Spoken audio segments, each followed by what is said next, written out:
कशाला वरती चढायला पाहिजे। जी निगेटिव्ह विचारसरणी होती ती त्यांच्या कानावर पडायला लागली। पुन्हा 25 लोक खाली आली। 50% अंतर चालून गेल्यावर 25 लोक जी राहिली होती, पुन्हा गावातून बोंबा सुरू झाल्या।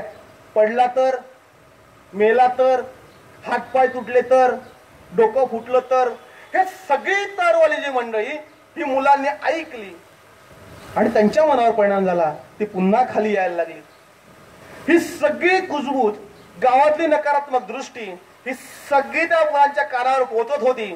लोक खाली येत होती आणि एक मुलगा मात्र सरळ तो डोंगर चढत होता। सगळ्यांचे श्वास कोंडले गेले। सगळे बघत राहिले। सगळे 99 लोक खाली आलेले आहेत आणि एकटा मुलगा फक्त चढतोय। बघता बघता तो मुलगा डोंगरावर पोहोचला। त्याने झेंडा रोवला आणि जी कुजबूज करणारी होती, जी टीका करणारी जी लोक होती, त्यांनी टाळ्यांचा कडकडाट करून त्या मुलाचं कौतुक केलं, त्या मुलाचं स्वागत केलं। गिनीज बुकमध्ये त्याची नोंद झाली। वरून त्याला खाली उतरवण्यात आलं त्या पोलाला आणि अशा स्टेजवर आणलं आणि गावचा मुखिया, गावचा सरपंच त्याला विचारतोय की 99